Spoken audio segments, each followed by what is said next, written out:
Hello, welcome back, and thank you as always for joining me today.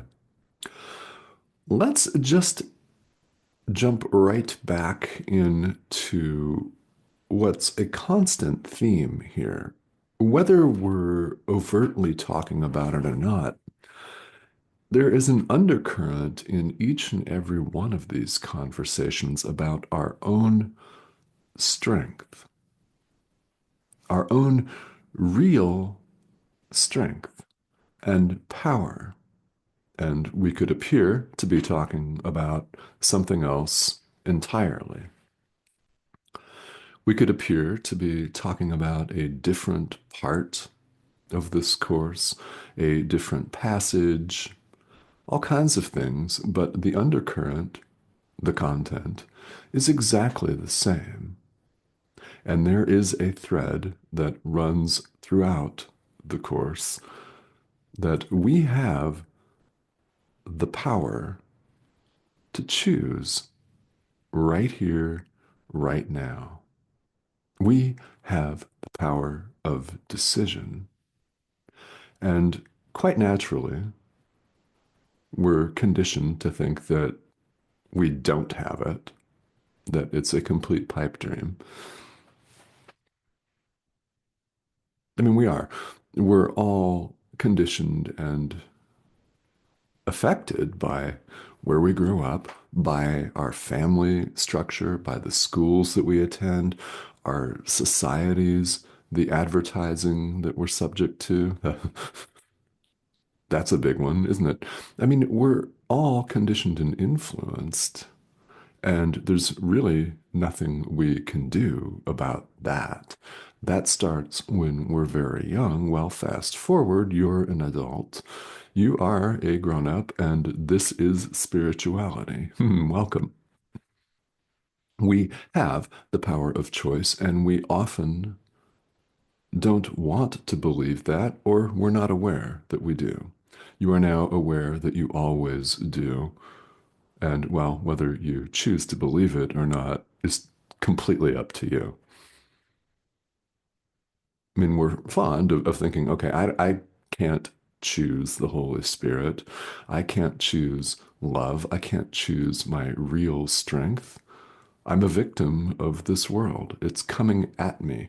It's coming at me fast. And I don't know what to do. I can barely keep my head above water, so to speak. I'm drowning in debt. My relationship is bad, right? I don't have nice things. I want this, I want that, whatever the situation may be. And we tell ourselves all of these things all the time. You're not a victim of the world that you see, and it's not coming at you. It is not an external force that is coming at you full speed ahead, ready to knock you down.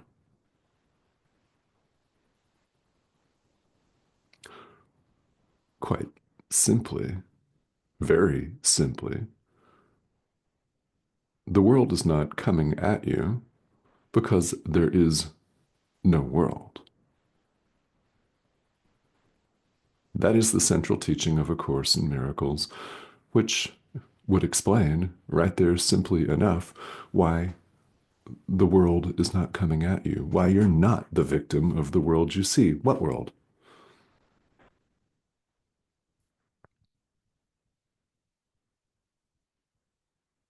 If you've never heard that before, no problem. Welcome again. Let that sink in. And no matter what resistance you may be experiencing right now to that statement, there is no world. Part of you knows that's the case, or you would not be here. Seems like I say that just about every time that these videos appear. Well, it's true. There's a part of us that knows that there's more to it than just everything that we run off and do every day, whether it's work or other obligations or things that we're not necessarily obliged to do, but we choose to do anyway to occupy our time. Yeah, there's more to it than all of that.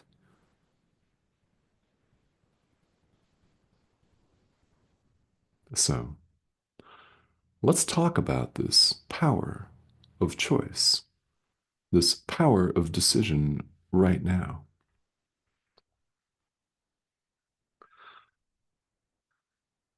Something you also know, and this course comes right out and articulates it.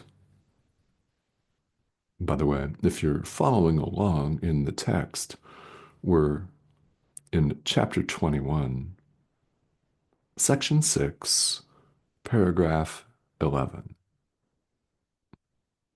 where you can find all of the language that we're going to talk about here for the next few minutes.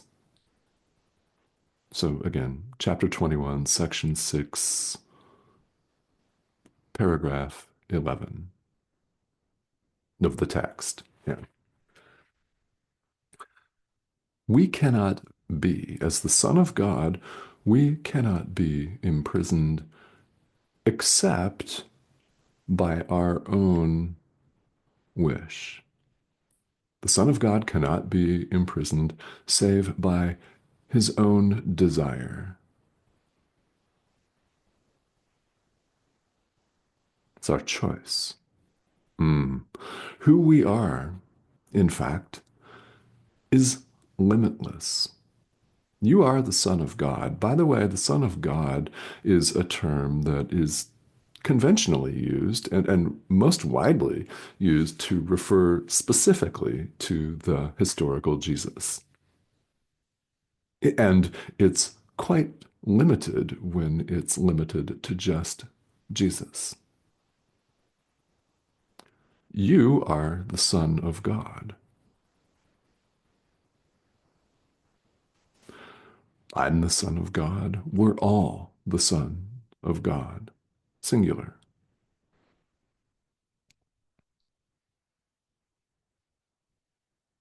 Part of you has likely always known that too. See, perfect oneness is just that. Perfect oneness.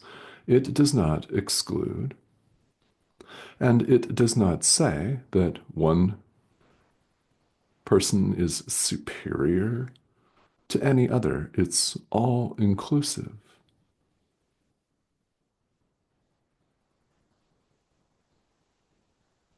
And what Jesus tells us here in A Course in Miracles is that, well, he completed his part in time prior to us. In other words, he awoke in time sooner than we have, which, of course, this conversation appears to be happening because we need it. Son of God refers to the creation of God. God is the creator, we're the created. Quite simply, like extends like. Perfect oneness extends itself. It doesn't extend division. That's not oneness. Oneness is unlimited, and the Son of God, i.e., you, are unlimited.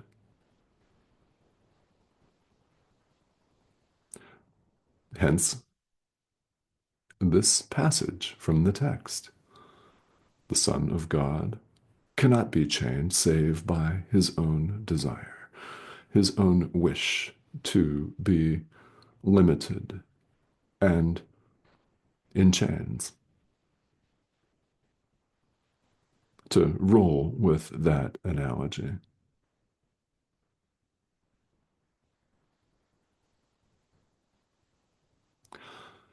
That will engender some serious resistance, won't it?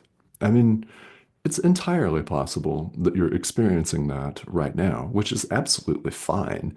It's part of the path. The ego is what resists. Any resistance, you may count on the fact that it is the ego. This mistake, in and of itself, a complete mistake, this false sense of individuality that would have you imprison yourself. Hmm. And we have continued to choose this over and over again. Well, we have power to choose the Holy Spirit instead. We have power, the power to choose truth instead of illusion. We have the power to do just that. Always, right now, in the present moment. Again, the world is not coming at you, it's coming from you. It is our own projection.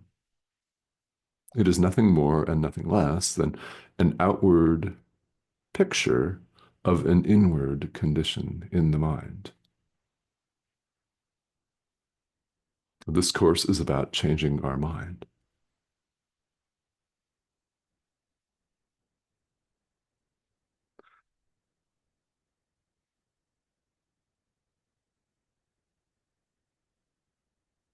So it's tempting, and we all have gone there. And so if you're going there right now, again, that's not a problem. It's part of the path. We've all been tempted to say, no, I don't have the power to choose God. I don't have the power to choose my own strength right now. Oh, but you do. When you say, I don't have that power, you're choosing not to exercise it. That is all. It's a choice. To say that you don't have a choice is, in fact, exercising that choice. So the more that we gain exposure, frankly, to this idea, the more it sinks in. Hence the repetition throughout this course and all spirituality. I mean, each and every single tradition repeats itself. We're all adult learners and we need the repetition. Most certainly we do.